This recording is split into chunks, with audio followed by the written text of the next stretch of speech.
Welcome to 99 TV. నేను బ్రహ్మనాయుడు. ఇకపోతే బీజేపీలోకి చిరంజీవి. అవును, ఇప్పుడు రెండు తెలుగు రాష్ట్రాల్లో జరుగుతున్న చర్చ. మెగాస్టార్ చిరంజీవి ఈ పేరు తెలియని వ్యక్తులు ఉండరు. ఎందుకంటే కొన్నిదెల శివశంకర్ వరప్రసాద్గా సినిమా ఇండస్ట్రీలోకి వచ్చి మెగాస్టార్గా తారాస్థాయికి ఎదిగినటువంటి గొప్ప నటుడు చిరంజీవి గారు. సో ఆయన రెండు తెలుగు రాష్ట్రాల్లో ఆయనకు పెద్ద ఎత్తున అభిమానులు ఉన్నారు. అలాంటి చిరంజీవి గారు 2008లో ప్రజారాజ్యం పార్టీని స్థాపించారు. 2009లో ప్రజారాజ్యం పార్టీ ఆనాడు ఉమ్మడి ఆంధ్రప్రదేశ్లో పోటీ చేసి 18 అసెంబ్లీ సీట్లు సాధించింది, 70 లక్షల ఓట్లను సాధించింది. అయితే దురదృష్టవశాత్తు మరి ఆయన ఎందుకు విలీనం చేశారో తెలియదు, కానీ ఆ రాజకీయాల్లో ఇమడలేక ఆయన తన ప్రజారాజ్యం పార్టీని కాంగ్రెస్ పార్టీలో విలీనం చేశారు. ఆ తర్వాత ఆయన కాంగ్రెస్ పార్టీ నుంచి రాజ్యసభ ఎన్నికయ్యారు, రాజ్యసభకి. ఆ తర్వాత కేంద్ర మంత్రిగా వ్యవహరించారు. ఆయన ప్రజారాజ్యం పార్టీలో ఉన్నప్పుడు మరి తిరుపతి నుంచి ఎమ్మెల్యేగా గెలిచి అసెంబ్లీలో అడుగుపెట్టారు. మరి ఆ తర్వాత వైఎస్ఆర్ మరణం, ఆ తర్వాత ఈయన ప్రజారాజ్యాన్ని కాంగ్రెస్లో విలీనం చేయడం, ఈయన రాజ్యసభ సభ్యుడు అవటం, ఆ తర్వాత కేంద్ర మంత్రిగా బాధ్యతలు స్వీకరించడం. సో ఇవన్నీ చకచక జరిగిపోయి ఆ తర్వాత కట్ చేస్తే 2014 ఎన్నికల సమయానికి చిరంజీవి ఆ పేరు రాజకీయంగా మోగబోయింది. సో ఆయన పెద్దగా అప్పటికీ కాంగ్రెస్లో ఉన్నప్పటికీ కూడా అధికారికంగా 2014 సమయానికి పెద్దగా ఎక్కడ కూడా ప్రచారం నిర్వహించలేదు. ఆయన సోదరుడు పవన్ కళ్యాణ్ ఆయన జనసేన పార్టీని స్థాపించాడు. అప్పుడు బీజేపీకి, టీడీపీకి మద్దతు ఇచ్చాడు. 2019లో సొంతంగా పోటీ చేశాడు, ఓటమి చెందాడు. 2024లో అంటే ఇప్పుడు ఆంధ్రప్రదేశ్లో ఆయన కూటమి ప్రభుత్వంలో భాగస్వామిగా ఉన్నాడు, ఉప ముఖ్యమంత్రిగా ఉన్నారు. సో ఇది వీళ్ళ కుటుంబం యొక్క పొలిటికల్. ఈయన ఇద్దరు అన్నదమ్ములు ఎవరైతే చిరంజీవి గారికి సంబంధించి ఇద్దరు తమ్ముళ్ళు నాగబాబు గారు, పవన్ కళ్యాణ్ గారు. సో ముగ్గురు కూడా, వీరి అన్నదమ్ములు ముగ్గురు కూడా సినిమా ఇండస్ట్రీలో మరి వారికంటూ ఒక ప్రత్యేకమైన స్థానాన్ని సంపాదించుకున్నారు. నటుడుగా చిరంజీవి గారు, పవన్ కళ్యాణ్ గారు, అదేవిధంగా దర్శకుడిగా, నిర్మాతగా మరి నాగబాబు గారు కూడా మెగా బ్రదర్గా ఆయన కూడా తెలుగు రాష్ట్రాల ప్రజలకు సుపరిచితుడు. సో అయితే ఇప్పుడు చిరంజీవి గారు బీజేపీలోకి అనేటువంటి చర్చ ఎక్కడ ప్రారంభమైంది? కేంద్ర మంత్రి కిషన్ రెడ్డి గారు, తెలంగాణ బీజేపీ అధ్యక్షుడు, ఆయన మీడియాతో చిట్చాట్ చేస్తూ తాను బీజేపీలోకి రమ్మని చిరంజీవి గారిని ఆహ్వానిస్తే తన మాట కాదనకుండా, తన మాట మీద గౌరవంతో ఖచ్చితంగా ఆయన బీజేపీలోకి వస్తారంటూ ఆయన కొన్ని సెన్సేషనల్ కామెంట్స్ చేశాడు. అయితే చేసిన వ్యక్తి ఏమన్నా ఆషామాషి వ్యక్తే కాదు. ఒక రాష్ట్రానికి బీజేపీ అధ్యక్షుడు, ఒక ఎంపీ, కేంద్ర మంత్రి.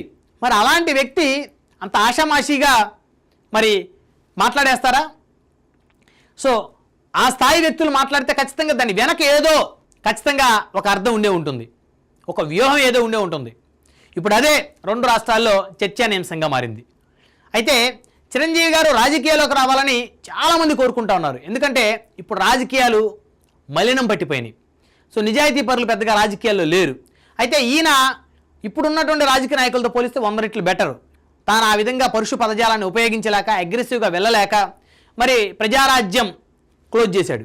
అయితే ఇప్పుడు మళ్ళీ బీజేపీలోకి రావాలి అని ఎందుకు బీజేపీ కోరుకుంటుంది? కిషన్ రెడ్డి గారు ఎందుకు ఆ విధంగా మాట్లాడారు? అయితే కొన్ని ఉదాహరణలు కనుక చూస్తే అసలు బీజేపీకి చిరంజీవి గారికి సెట్ అవుతుందా? ఎందుకంటే బీజేపీకి మరి కాంగ్రెస్ పార్టీ బద్ధశత్రువు, మరి కాంగ్రెస్కి వ్యతిరేకంగా పుట్టిన పార్టీ బీజేపీ. అలాంటి కాంగ్రెస్లో రాజ్యసభ సభ్యుడిగా, కేంద్ర మంత్రిగా పనిచేస్తున్న ఈయనకి మరి ఆ భావజాలం ఏమైనా వంటబట్టి ఉంటుందా? అలా వంటబట్టి ఉంటే బీజేపీలోకి వచ్చే అవకాశం ఉంటుందా? మనం కనుక ఒకసారి క్లియర్గా కనుక గమనిస్తే 2024 ఎన్నికలకు ముందే, అంటే 2019, 2024 మధ్యకాలంలోనే మరి గోదావరి జిల్లాలో జరిగినటువంటి అల్లూరి సీతారామరాజు గారి విగ్రహావిష్కరణకి మరి చిరంజీవి గారు కూడా మరి ముఖ్య అతిథిగా హాజరయ్యారు. ఆ కార్యక్రమానికి ప్రధానమంత్రి నరేంద్ర మోదీ గారు హాజరయ్యారు. అదే కార్యక్రమం మరి ఆ రోజు ముఖ్యమంత్రిగా ఉన్న వైఎస్ జగన్మోహన్ రెడ్డి గారి వారి ఆధ్వర్యంలో, ఆ ప్రభుత్వ ఆధ్వర్యంలో జరిగింది. మరి ఆ రోజు స్టేజ్ మీద హేమీలు, ఒక పక్క జగన్మోహన్ రెడ్డి, అదేవిధంగా మంత్రులు, మరో పక్క ఎవరైతే ప్రధానమంత్రి నరేంద్ర మోదీ, వీళ్ళందరూ ఉన్నటువంటి ఆ వేదిక మీద మరి ఈయనకి, మెగాస్టార్ చిరంజీవికి మరి పెద్ద ఎత్తున విశేషమైనటువంటి ఆదరణ, ప్రజాస్పందన లభించింది. మరి ఆ రోజు సాక్షాత్తు ప్రధానమంత్రి నరేంద్ర మోదీ గారు మరి చిరంజీవి గారితో ఎక్కువ సమయం గడపటం, ఆయనకి షేకండ్ ఇచ్చి కరచాలం చేసి ఆయనతోటి ఆయన ఆలింగనం చేసుకొని ఆయనతో ఏదో రహస్యంగా మాట్లాడుతున్నట్టు ఎక్కువసేపు మరి మీడియా ముందు మరి ఆ రోజు ప్రధానమంత్రి గారు వ్యవహరించిన మాట వాస్తవం. సో ఇప్పటికీ కూడా ఆ క్లిప్పింగ్స్ కానీ, ఆ విజువల్స్ కానీ, ఆ ఫోటోలు కానీ ఇప్పటికి కూడా ఉన్నటువంటి పరిస్థితి సోషల్ మీడియాలో కూడా యూట్యూబ్లో దొరుకుతాయి. అంటే ఆ రోజు నుంచి అంటే వైఎస్ఆర్ కాంగ్రెస్ పార్టీ అధికారంలో ఉన్నప్పటి నుంచే ప్రధానమంత్రి మరి నరేంద్ర మోదీ గారు ఆంధ్రప్రదేశ్లో మెగా కుటుంబానికి ఉన్న చరిష్మా ఏంటి, చిరంజీవి గారికి ఉన్న చరిష్మా ఏంటి అనేది ఆయన అప్పుడే అంచనా వేశాడు. సో అదొక ఎపిసోడ్. తర్వాత ఇంకొక ఎపిసోడ్ చూద్దాం. 2024 ఎన్నికల తర్వాత మరి కూటమి ప్రభుత్వం కొలువు తీరుతున్నటువంటి ఆ వేదిక మీద మరి సాక్షాత్తు ప్రధానమంత్రి గారు మరి చిరంజీవి గారితో పాటు మరి ఉప ముఖ్యమంత్రిగా ప్రమాణ స్వీకారం చేసిన ఆయన సోదరుడు పవన్ కళ్యాణ్, జనసేన అధినేత, మరి వారిని కూడా మరి ఇద్దరిని ఆలింగనం చేసుకొని వారిద్దరితో కరచాలనం చేసి మరి వారిద్దరి చేతుల్ని మరి కరచాలనం చేస్తూ ఒక విక్టరీ సింబల్ని చూపిస్తూ రాష్ట్ర ప్రజలకి చూపిస్తూ ఆయన స్టేజీ మీద వ్యవహరించిన ఆ తీరు ఏదైతే ఉందో మరి అప్పుడు ఆయన చెప్పకనే చెప్పాడు, ఈ కుటుంబానికి నేను ఇంపార్టెన్స్ ఇస్తున్నాను, ఈ కుటుంబానికి పెద్ద ఎత్తున ఒక చరిష్మా ఉంది, ఈ రాష్ట్రంలో ఈ కుటుంబానికి పెద్ద ఎత్తున విశేషమైనటువంటి అభిమాన గణం ఉంది. సో కాబట్టి వారందరూ కూడా నా పార్టీకి మరి సానుభూతి పరులుగా మారితే ఖచ్చితంగా ఆంధ్రప్రదేశ్లో కూడా భారతీయ జనతా పార్టీ బలమైన పునాదులు వేసుకోవడానికి ఉపయోగపడుతున్నటువంటి ఆలోచన ఆ రోజే ప్రధానమంత్రి గారు చేసినట్టు స్పష్టంగా అర్థమవుతుంది. ఎందుకంటే అటు జనసేన అధినేత సైతం కూడా ప్రధానమంత్రి గారు అనేక సందర్భాల్లో మరి పెద్ద ఎత్తున పొగడతలతో ముంచెత్తిన పరిస్థితులు, మరి మా అన్నయ్య ఉన్నారు, మా అన్నయ్యని కూడా పిలుస్తాను అని ఆ వేదిక మీద చెప్పినప్పుడు కాదు అని చెప్పేసి ఆయన తీసుకొని వెళ్ళి చిరంజీవి గారు ఎక్కడైతే ఉన్నారో అక్కడికి వెళ్ళేసి మరి అన్నదమ్ముల ఎదురుతో కరిచాలనం చేసి ఆ రోజు ఈ మెగా కుటుంబ అభిమానులకి ఒక ఇండికేషన్ ఇచ్చాడు ప్రధానమంత్రి. మెగా కుటుంబ అభిమానులందరూ నేను గౌరవిస్తున్నాను, మెగా బ్రదర్స్కి ఖచ్చితమైనటువంటి ఒక ఇంపార్టెన్స్ నేను ఇస్తానని చెప్పేసి ఒక ఇండికేషన్ ఆ రోజు ఇచ్చాడు. మరి ఆ తర్వాత మళ్ళీ ఇంకొక ఎపిసోడ్ చూద్దాం. ఇంకొక ఎపిసోడ్ చూస్తే ఈ సంవత్సరం మరి సంక్రాంతి సంబరాలు కనుక చూస్తే ఢిల్లీలో జరిగినటువంటి సంక్రాంతి వేడుకలకు సంబంధించి మరి కేంద్ర మంత్రి కిషన్ రెడ్డి గారి ఇంట్లో మరి ఆ సంక్రాంతి సంబరాలకే ప్రధానమంత్రి హాజరయ్యారు, నరేంద్ర మోదీ గారు, అదేవిధంగా చిరంజీవి గారు కూడా హాజరయ్యారు. అప్పుడు కూడా వీళ్ళు చాలాసేపు చర్చించుకున్నారు. అంటే ఒక ప్రధానమంత్రి గారితో అనేక సందర్భాల్లో చర్చలు జరగటం, కరచాలనం చేయటం, ఆలింగనం చేసుకోవటం, అది చిరంజీవి గారు మరి మోదీ గారితో అంత సన్నిహితంగా ఉన్నారని చెప్పుకోవచ్చు. ఎందుకంటే తాను కాంగ్రెస్ పార్టీలో చేరినప్పటికీ కూడా ఆ రోజు సోనియా గాంధీ గారు, రాహుల్ గాంధీ గారు సమక్షంలో కాంగ్రెస్ పార్టీలో చేరలేదు.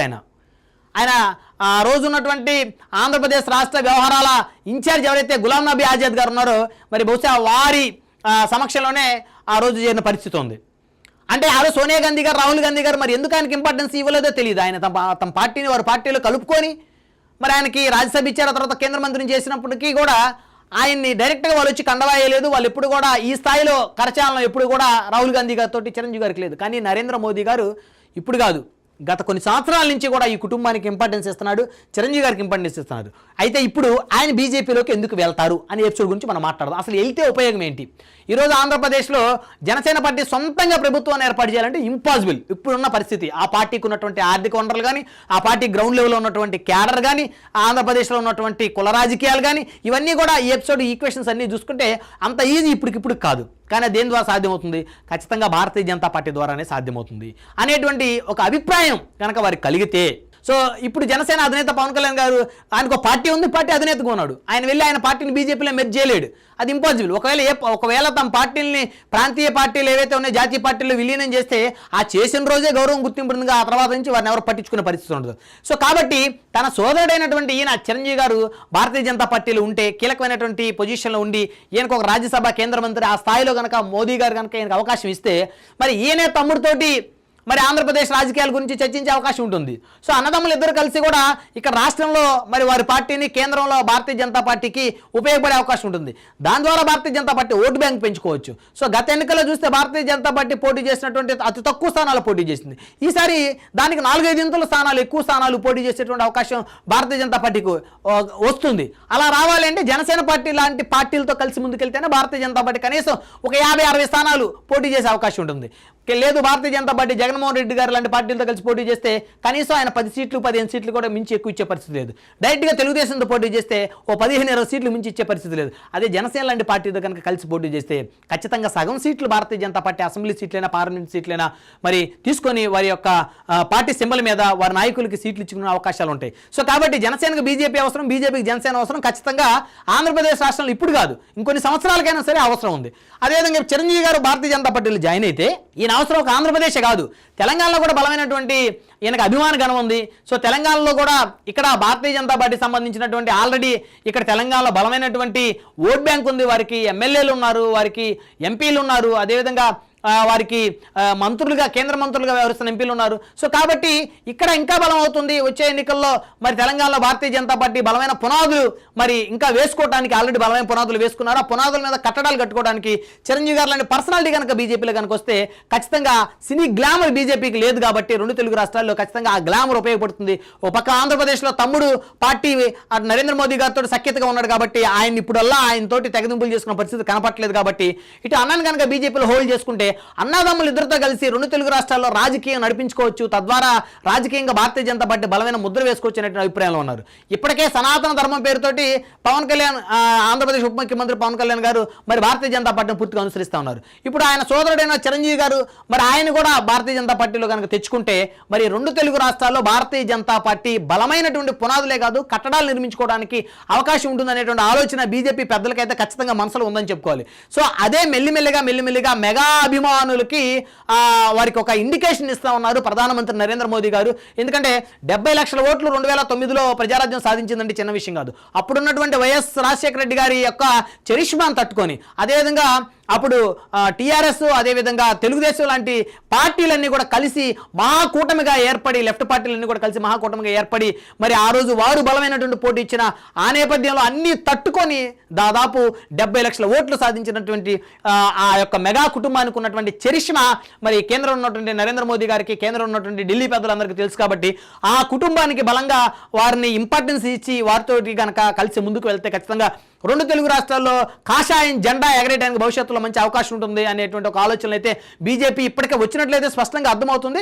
దానికి ఉదాహరణగానే వారు ఇండికేషన్ ఇస్తున్నట్లయితే మనకు స్పష్టంగా అర్థమవుతుంది. సో చూద్దాం మరి మొత్తానికి బీజేపీలోకి చిరంజీవి గారు వెళ్తారా, మరి వెళ్తే రాజకీయ వ్యూహం ఏ విధంగా ఉండబోతుంది సో అనేటువంటి అంశాలు తెలియాలంటే ఖచ్చితంగా కొన్ని రోజులైతే మనం వేచి చూడాల్సిన అవసరం ఉంది. మరి ఆయన నోటితోటి గతంలో కూడా ఇప్పుడు నాకు రాజకీయాల మీద ఇంట్రెస్ట్ లేదు అని చెప్తూనే జనసేనకైనా పరోక్షంగా సపోర్ట్ చేస్తూనే ఉన్నారు.